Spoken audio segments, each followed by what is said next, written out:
ആകാശവാണി.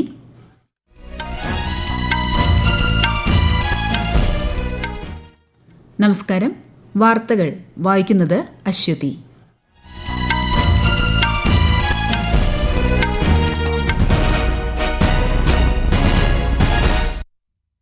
പ്രധാന വാർത്തകൾ. 16ാം കേരള നിയമസഭയിലെ MLA-മാരുടെ സത്യപ്രതിജ്ഞ ഇന്ന്. പ്രോടേം സ്പീക്കർ ജി സുധാകരൻ സത്യവാചകം ചൊല്ലിക്കൊടുക്കും. സ്പീക്കർ തെരഞ്ഞെടുപ്പ് നാളെ. ഇറ്റലി സന്ദർശനം പൂർത്തിയാക്കി പ്രധാനമന്ത്രി നരേന്ദ്രമോദി ന്യൂഡൽഹിക്ക് മടങ്ങി. ഇരു രാജ്യങ്ങളും തമ്മിലുള്ള ബന്ധം തന്ത്രപരമായ പ്രത്യേക പങ്കാളിത്തത്തിലേക്ക് ഉയർത്താൻ ധാരണ. നീറ്റ് UG പുനഃപരീക്ഷയുടെ കുറ്റമറ്റ നടത്തിപ്പ് ഉറപ്പാക്കാനായി സമൂഹമാധ്യമ പ്രതിനിധികളുമായും സുരക്ഷാ ഇന്റലിജൻസ് ഏജൻസികളുമായും കേന്ദ്ര വിദ്യാഭ്യാസ മന്ത്രി ധർമ്മേന്ദ്ര പ്രധാൻ ചർച്ച നടത്തി. ലോകത്തിലെ ഏറ്റവും വലിയ ജനാധിപത്യ രാജ്യമായ ഇന്ത്യയുമായി ചേർന്ന് അമേരിക്കയുടെ 250ാം ജന്മദിനം ആഘോഷിക്കാൻ ആഗ്രഹിക്കുന്നതായി US state secretary Marco Rubio. കേരളത്തിൽ മഴ തുടരുമെന്ന് കാലാവസ്ഥാ വകുപ്പ്. തിരുവനന്തപുരം മുതൽ ഇടുക്കി വരെയുള്ള ജില്ലകളിൽ മഞ്ഞ ജാഗ്രത. കേരള ലക്ഷദ്വീപ് തീരങ്ങളിൽ മത്സ്യബന്ധനത്തിന് വിലക്ക്. IPL ക്രിക്കറ്റിൽ മുംബൈ ഇന്ത്യൻസിനെതിരെ കൊൽക്കത്ത നൈറ്റ് റൈഡേഴ്സിന് ജയം. വാർത്തകൾ വിശദമായി. കേരളത്തിൽ 16ാം നിയമസഭയുടെ ആദ്യ സമ്മേളനത്തിന് ഇന്ന് തുടക്കമാകും. അംഗങ്ങളുടെ സത്യപ്രതിജ്ഞയും സ്പീക്കർ തെരഞ്ഞെടുപ്പുമാണ് സമ്മേളനത്തിന്റെ ആദ്യ 2 ദിവസങ്ങളിലെ കാര്യപരിപാടികൾ. മുൻ മന്ത്രി തിരുവഞ്ചൂർ രാധാകൃഷ്ണനാണ് UDFന്റെ സ്പീക്കർ സ്ഥാനാർത്ഥി. കൂടുതൽ വിവരങ്ങളുമായി തിരുവനന്തപുരത്ത് നിന്ന് ആകാശവാണി ലേഖകൻ സ്മിതി M. പള്ളുരുത്തി.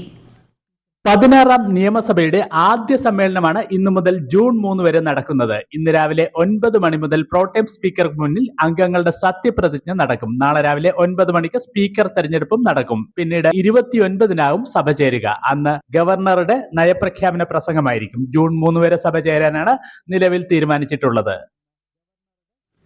ഐക്യരാഷ്ട്രസഭയുടെ ഭക്ഷ്യ കാർഷിക സംഘടന നൽകുന്ന അഗ്രിക്കോള പുരസ്കാരം പ്രധാനമന്ത്രി നരേന്ദ്രമോദിക്ക്. പുരസ്കാര ലബ്ധിയിൽ കേന്ദ്ര ആഭ്യന്തരമന്ത്രി അമിത്ഷാ പ്രധാനമന്ത്രിയെ അഭിനന്ദിച്ചു. രാജ്യത്തെ ദശലക്ഷക്കണക്കിന് കർഷകർക്കും കാർഷിക മേഖലയുമായി ബന്ധപ്പെട്ട് പ്രവർത്തിക്കുന്നവർക്കുമുള്ള ആദരമാണ് ഈ ബഹുമതിയെന്ന് സമൂഹമാധ്യമ പോസ്റ്റിൽ അദ്ദേഹം കുറിച്ചു. ഇറ്റലി സന്ദർശനം വിജയകരമായി പൂർത്തിയാക്കി പ്രധാനമന്ത്രി നരേന്ദ്രമോദി ന്യൂഡൽഹിയിലേക്ക് മടങ്ങി. 5 രാഷ്ട്രങ്ങളിലേക്കുള്ള ഔദ്യോഗിക പര്യടനത്തിന്റെ അവസാന ഘട്ടത്തിലാണ് അദ്ദേഹം ഇറ്റലിയിലെത്തിയത്. സന്ദർശന വേളയിൽ ഇരു രാജ്യങ്ങളും തമ്മിലുള്ള ബന്ധം പ്രത്യേക തന്ത്രപരമായ പങ്കാളിത്തത്തിലേക്ക് ഉയർത്താൻ ധാരണയായി. നിർണായക ധാതുക്കൾ, പ്രതിരോധം, കൃഷി തുടങ്ങിയ മേഖലകളിൽ ഉഭയകക്ഷി സഹകരണം ശക്തമാക്കുന്നത് ലക്ഷ്യമിട്ട് 15 കരാറുകളിലും ഒപ്പുവച്ചു. വിശദാംശങ്ങളിലേക്ക്.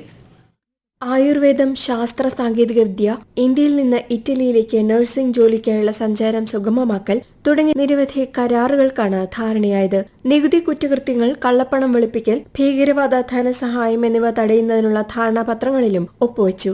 ഇന്ത്യ ഇറ്റലി പ്രതിരോധ വ്യാവസായിക റോഡ് മാപ്പ് വികസന ഉൽപാദന സഹകരണത്തിന് വഴിയൊരുക്കിയതായി ഇറ്റലി പ്രധാനമന്ത്രി ജോർജിയ മെലോണിയുമായി റോമിൽ നടത്തിയ സംയുക്ത പ്രസ്താവനയിൽ പ്രധാനമന്ത്രി നരേന്ദ്രമോദി പറഞ്ഞു. ഷിപ്പിംഗ്, തുറമുഖ നവീകരണം, ലോജിസ്റ്റിക്സ്, നീല സമ്പദ് വ്യവസ്ഥ എന്നിവയിൽ ഇരു രാജ്യങ്ങളും ഒരുമിച്ച് പ്രവർത്തിക്കുമെന്നും അദ്ദേഹം വ്യക്തമാക്കി. ഭീകരവാദ ധനസഹായത്തിനെതിരായ ഇന്ത്യ ഇറ്റലി സംയുക്ത സംരംഭം ലോകത്തിനാകെ മാതൃകയാണെന്ന് പ്രധാനമന്ത്രി പറഞ്ഞു. ഇന്ത്യയും ഇറ്റലിയും തമ്മിലുള്ള സാംസ്കാരിക വിനിമയങ്ങൾ പ്രോത്സാഹിപ്പിക്കുന്നതിനായി 2027 സാംസ്കാരിക രംഗത്തിന്റെയും വിനോദസഞ്ചാരത്തിന്റെയും വർഷമായി ആഘോഷിക്കുമെന്ന് ഇറ്റാലിയൻ പ്രധാനമന്ത്രി ജോർജിയ മെലണി പ്രഖ്യാപിച്ചു. ഇന്ത്യ മധ്യേഷ്യ യൂറോപ്പ് സാമ്പത്തിക ഇടനാഴി വികസിപ്പിക്കുന്നതിനായി ഇന്ത്യയും ഇറ്റലിയും ചേർന്ന് പ്രവർത്തിക്കുമെന്നും അവർ പറഞ്ഞു. News desk Akashvani. ഒരു തരത്തിലുള്ള ആണവ ഭീഷണിയും ഇന്ത്യ വച്ചുപൊറുപ്പിക്കില്ലെന്ന് രാജ്യരക്ഷാമന്ത്രി Rajnath Singh.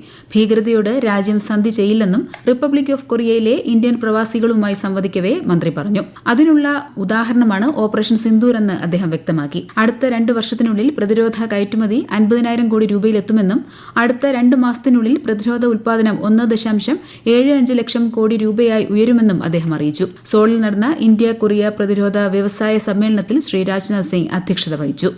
Meta, Google, Telegram തുടങ്ങിയ സാമൂഹ്യ മാധ്യമങ്ങളുടെ പ്രതിനിധികളുമായും കേന്ദ്ര വിദ്യാഭ്യാസ മന്ത്രി ധർമ്മേന്ദ്ര പ്രധാൻ കൂടിക്കാഴ്ച നടത്തി. ടെലിഗ്രാം ഉൾപ്പെടെയുള്ള പ്ലാറ്റ്ഫോമുകളിലൂടെ മത്സര പരീക്ഷയുമായി ബന്ധപ്പെട്ട തെറ്റായ വിവരങ്ങൾ പ്രചരിക്കുന്നത് സംബന്ധിച്ച് ഗുരുതരമായ ആശങ്കയുണ്ടെന്ന് അദ്ദേഹം അറിയിച്ചു. ജൂൺ 21 നടക്കാനിരിക്കുന്ന നീറ്റ് UG പുനഃപരീക്ഷയ്ക്ക് മുന്നോടിയായാണ് യോഗം വിളിച്ചത്. നീറ്റ് UG പുനഃപരീക്ഷയുടെ കുറ്റമറ്റ നടത്തിപ്പ് ഉറപ്പാക്കാനായി വിളിച്ചു ചേർത്ത കേന്ദ്ര സുരക്ഷാ ഇന്റലിജൻസ് ഏജൻസികളുടെ യോഗത്തിലും അദ്ദേഹം അധ്യക്ഷത വഹിച്ചു. പശ്ചിമബംഗാളിലെ ഫാൾട്ട നിയമസഭാ മണ്ഡലത്തിൽ ഇന്ന് റീപോളിംഗ്. രാവിലെ 7 മണിക്ക് ആരംഭിച്ച വോട്ടെടുപ്പ് വൈകുന്നേരം 6 മണിക്ക് അവസാനിക്കും. 2 സ്വതന്ത്രർ ഉൾപ്പെടെ 6 സ്ഥാനാർത്ഥികളാണ് മത്സര രംഗത്തുള്ളത്. തൃണമൂൽ കോൺഗ്രസ് സ്ഥാനാർത്ഥി ജഹാംഗീർ ഖാൻ സ്ഥാനാർത്ഥിത്വം പിൻവലിക്കുന്നതായി പ്രഖ്യാപിച്ചിട്ടുണ്ട്. പിൻവലിക്കാനുള്ള അവസാന തീയതി കഴിഞ്ഞതിനാൽ അദ്ദേഹത്തിന്റെ പേരും ബാലറ്റിലുണ്ടാകും. ഇന്ത്യ ബംഗ്ലാദേശ് അതിർത്തിയിൽ മുള്ളുവേലി കെട്ടുന്നതിനായി അതിർത്തി സുരക്ഷാ സേനയ്ക്ക് ഭൂമി കൈമാറുന്ന നടപടിക്ക് തുടക്കമായി. നബന്നയിൽ BSF ഉദ്യോഗസ്ഥരുടെ സാന്നിധ്യത്തിൽ പശ്ചിമബംഗാൾ മുഖ്യമന്ത്രി സുവേന്ദു അധികാരി പ്രക്രിയയ്ക്ക് ഔദ്യോഗികമായി തുടക്കം കുറിച്ചു. നുഴഞ്ഞുകയറ്റം, കള്ളക്കടത്ത്, അനധികൃത കുടിയേറ്റം തുടങ്ങിയ പ്രശ്നങ്ങൾ തടയുകയാണ് ലക്ഷ്യമെന്ന് അദ്ദേഹം പറഞ്ഞു. 4000 കിലോമീറ്റർ ദൈർഘ്യമുള്ള ഇന്ത്യ ബംഗ്ലാദേശ് അതിർത്തിയുടെ ഏകദേശം 2200 കിലോമീറ്ററാണ് പശ്ചിമബംഗാൾ പങ്കിടുന്നത്. പ്രധാനമന്ത്രി നരേന്ദ്രമോദി ജനങ്ങളുമായി ആശയങ്ങൾ പങ്കുവയ്ക്കുന്ന പ്രതിമാസ റേഡിയോ പ്രഭാഷണ പരിപാടി മൻ കി ബാത്ത് ഈ മാസം 31-ന്. പരിപാടിയുടെ 134-ാം പതിപ്പാണിത്. പരിപാടിയിലേക്കുള്ള ആശയങ്ങളും അഭിപ്രായങ്ങളും 1800117800 എന്ന ടോൾ ഫ്രീ നമ്പറിലൂടെയോ നമോ ആപ്പിലൂടെയോ MyGov ഓപ്പൺ ഫോറത്തിലൂടെയോ സമർപ്പിക്കാം. നിർദ്ദേശങ്ങൾ ഈ മാസം 29 വരെ സ്വീകരിക്കും. ഈ വാർത്തകൾ ആകാശവാണിയിൽ നിന്ന്. ആകാശവാണി വാർത്തകളും വാർത്താധിഷ്ഠിത പരിപാടികളും all India radio news Thiruvananthapuram YouTube ചാനലിലും all India radio news Thiruvananthapuram Facebook പേജിലും AR News_ തിരുവനന്തപുരം ഇൻസ്റ്റഗ്രാം അക്കൌണ്ടിലും AR News_TVM X ഹാൻഡിലും ലഭ്യമാണ്. ലോകത്തിൽ ഏറ്റവും വേഗത്തിൽ വളരുന്ന പ്രധാന സമ്പദ് വ്യവസ്ഥയായി ഇന്ത്യ തുടരുന്നുവെന്ന് ഐക്യരാഷ്ട്രസഭയുടെ സാമ്പത്തിക റിപ്പോർട്ട്. പശ്ചിമേഷ്യൻ സംഘർഷങ്ങൾക്കിടയിലെ ആഗോള പ്രതിസന്ധിയിലും രാജ്യം ഈ വർഷം 6.4% വളർച്ചാ നിരക്ക് നേടി. വൈവിധ്യമാർന്ന ഊർജ്ജ സ്രോതസ്സുകൾ, വിദേശ നാണ്യ കരുതൽ ശേഖരം, പൊതുനിക്ഷേപം, സേവന കയറ്റുമതി, ഉപഭോക്തൃ ആവശ്യകത എന്നിവ ഇന്ത്യയുടെ സമ്പദ് വ്യവസ്ഥയെ പിന്തുണയ്ക്കുന്നുവെന്ന് UN-ലെ സാമ്പത്തിക വിദഗ്ധൻ ഇംഗോ പിറ്റർലെയും സാമ്പത്തിക വിശകലന നയവിഭാഗം ഡയറക്ടർ ശന്തനു മുഖർജിയും മാധ്യമങ്ങളോട് പറഞ്ഞു. 4 ദിവസത്തെ ഔദ്യോഗിക സന്ദർശനത്തിനായി സൈപ്രസ് പ്രസിഡന്റ് നിക്കോസ് ക്രിസ്റ്റോ ഡൌലിറ്റ്സ് ഇന്നലെ മുംബൈയിലെത്തി. മുംബൈ വിമാനത്താവളത്തിൽ അദ്ദേഹത്തെ മഹാരാഷ്ട്ര ഗവർണർ ജിഷ്ണു ദേവ് വർമ്മയും മുഖ്യമന്ത്രി ദേവേന്ദ്ര ഫട്നാവിസും സ്വീകരിച്ചു. ഇന്ന് ഡൽഹിയിലേക്ക് പോകുന്ന സൈപ്രസ് പ്രസിഡന്റ് നാളെ പ്രധാനമന്ത്രി നരേന്ദ്രമോദിയുമായി കൂടിക്കാഴ്ച നടത്തും. ലോകത്തിലെ ഏറ്റവും വലിയ ജനാധിപത്യ രാജ്യമായ ഇന്ത്യയുമായി ചേർന്ന് അമേരിക്കയുടെ 250-ാം ജന്മദിനം ആഘോഷിക്കാൻ ആഗ്രഹിക്കുന്നതായി US state secretary Marco Rubio.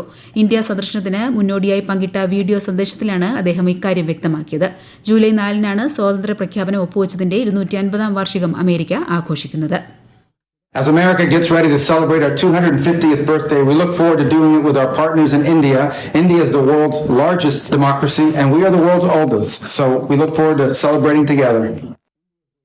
റൂബിയോയുടെ India സന്ദർശനം മറ്റന്നാൾ ആരംഭിക്കും. വിദേശകാര്യമന്ത്രി ഡോക്ടർ എസ് ജയശങ്കറിന്റെ അധ്യക്ഷതയിൽ ഈ മാസം 26-ന് നടക്കുന്ന ക്വാഡ് യോഗത്തിൽ അദ്ദേഹം പങ്കെടുക്കും. കേരളത്തിൽ ഇന്ന് ഒറ്റപ്പെട്ട ശക്തമായ മഴ തുടരുമെന്ന് കാലാവസ്ഥാ വകുപ്പ്. തിരുവനന്തപുരം, കൊല്ലം, പത്തനംതിട്ട, ആലപ്പുഴ, കോട്ടയം, ഇടുക്കി, എറണാകുളം എന്നീ ജില്ലകളിൽ മഞ്ഞ ജാഗ്രത പ്രഖ്യാപിച്ചു. കേരള ലക്ഷദ്വീപ് തീരങ്ങളിൽ മണിക്കൂറിൽ 40 മുതൽ 50 കിലോമീറ്റർ വരെ വേഗതയിൽ ശക്തമായ കാറ്റിനും മോശം കാലാവസ്ഥയ്ക്കും സാധ്യതയുള്ളതിനാൽ മത്സ്യബന്ധനത്തിന് വിലക്കേർപ്പെടുത്തി. എറണാകുളത്ത് തടിയിട്ട് പറമ്പ് പാരിയത്തുകാവ് ഉന്നതിയിലെ 7 കുടുംബങ്ങളെ കുടിയൊഴിപ്പിക്കാനുള്ള നടപടികൾ നിർത്തിവെക്കാൻ ആഭ്യന്തരമന്ത്രി രമേശ് ചെന്നിത്തല DGPക്ക് നിർദ്ദേശം നൽകി. സുപ്രീംകോടതി വിധിപ്രകാരം നടന്ന കുടിയൊഴിപ്പിക്കൽ സംഘർഷത്തിലേക്ക് വഴിമാറിയതിനെ തുടർന്നാണ് തീരുമാനം. അതിനിടെ സംസ്ഥാനത്തെ SP റാങ്ക് മുതൽ മുകളിലോട്ടുള്ള മുഴുവൻ ഉന്നത പോലീസ് ഉദ്യോഗസ്ഥരുടെയും യോഗം ശനിയാഴ്ച പോലീസ് ആസ്ഥാനത്ത് നടക്കും. ആഭ്യന്തരമന്ത്രി രമേശ് ചെന്നിത്തല അധ്യക്ഷത വഹിക്കും. IPL ക്രിക്കറ്റിൽ മുംബൈ ഇന്ത്യൻസിനെതിരെ കൊൽക്കത്ത നൈറ്റ് റൈഡേഴ്സിന് ജയം. ഇന്നലെ കൊൽക്കത്തയിൽ നടന്ന മത്സരത്തിൽ 4 വിക്കറ്റിനാണ് മുംബൈ പരാജയപ്പെട്ടത്. 148 റൺസ് വിജയലക്ഷ്യം പിന്തുടർന്ന കൊൽക്കത്ത നൈറ്റ് റൈഡേഴ്സ് 4 വിക്കറ്റ് ബാക്കി നിൽക്കെ ലക്ഷ്യം മറികടന്നു. ഇന്ന് ഗുജറാത്ത് ടൈറ്റൻസ് ചെന്നൈ സൂപ്പർ കിങ്സിനെ നേരിടും. രാത്രി 7:30-ന് അഹമ്മദാബാദിലാണ് മത്സരം. ചാൻസലറുടെ ഉത്തരവുകൾ ചോദ്യം ചെയ്യാൻ സർവകലാശാല സിൻഡിക്കേറ്റിന് അധികാരമില്ലെന്ന് കേരള ഹൈക്കോടതി. അച്ചടക്ക നടപടികളിൽ അപ്പീൽ അധികാരിയായ ചാൻസലർ പുറപ്പെടുവിക്കുന്ന ഉത്തരവുകൾ നടപ്പാക്കാൻ സിൻഡിക്കേറ്റിന് ബാധ്യതയുണ്ടെന്ന് ജസ്റ്റിസ് AS സിയാദ് റഹ്മാൻ വ്യക്തമാക്കി. പ്രധാന വാർത്തകൾ വീണ്ടും. 16-ാം കേരള നിയമസഭയിലെ MLA-മാരുടെ സത്യപ്രതിജ്ഞ ഇന്ന്. പ്രോട്ടേം സ്പീക്കർ G സുധാകരൻ സത്യവാചകം ചൊല്ലിക്കൊടുക്കും. സ്പീക്കർ തെരഞ്ഞെടുപ്പ് നാളെ. ഇറ്റലി സന്ദർശനം പൂർത്തിയാക്കി പ്രധാനമന്ത്രി നരേന്ദ്രമോദി ന്യൂഡൽഹിക്ക് മടങ്ങി. ഇരു രാജ്യങ്ങളും തമ്മിലുള്ള ബന്ധം തന്ത്രപരമായ പ്രത്യേക പങ്കാളിത്തത്തിലേക്ക് ഉയർത്താൻ ധാരണ. നീറ്റ് UG പുനഃപരീക്ഷയുടെ കുറ്റമറ്റ നടത്തിപ്പ് ഉറപ്പാക്കാനായി സാമൂഹ്യ മാധ്യമ പ്രതിനിധികളുമായും സുരക്ഷാ ഇന്റലിജൻസ് ഏജൻസികളുമായും കേന്ദ്ര വിദ്യാഭ്യാസ മന്ത്രി ധർമ്മേന്ദ്ര പ്രധാൻ ചർച്ച നടത്തി. ലോകത്തിലെ ഏറ്റവും വലിയ ജനാധിപത്യ രാജ്യമായ ഇന്ത്യയുമായി ചേർന്ന് അമേരിക്കയുടെ 250-ാം ജന്മദിനം ആഘോഷിക്കാൻ ആഗ്രഹിക്കുന്നതായി US state secretary Marco Rubio. കേരളത്തിൽ മഴ തുടരുമെന്ന് കാലാവസ്ഥാ വകുപ്പ്. തിരുവനന്തപുരം മുതൽ ഇടുക്കി വരെയുള്ള ജില്ലകളിൽ മഞ്ഞ ജാഗ്രത. കേരള ലക്ഷദ്വീപ് തീരങ്ങളിൽ മത്സ്യബന്ധനത്തിന് വിലക്ക്. IPL ക്രിക്കറ്റിൽ മുംബൈ ഇന്ത്യൻസിനെതിരെ കൊൽക്കത്ത നൈറ്റ് റൈഡേഴ്സിന് ജയം. വാർത്തകൾ കഴിഞ്ഞു. അടുത്ത വാർത്താ പ്രക്ഷേപണം ഉച്ചയ്ക്ക് 12:30.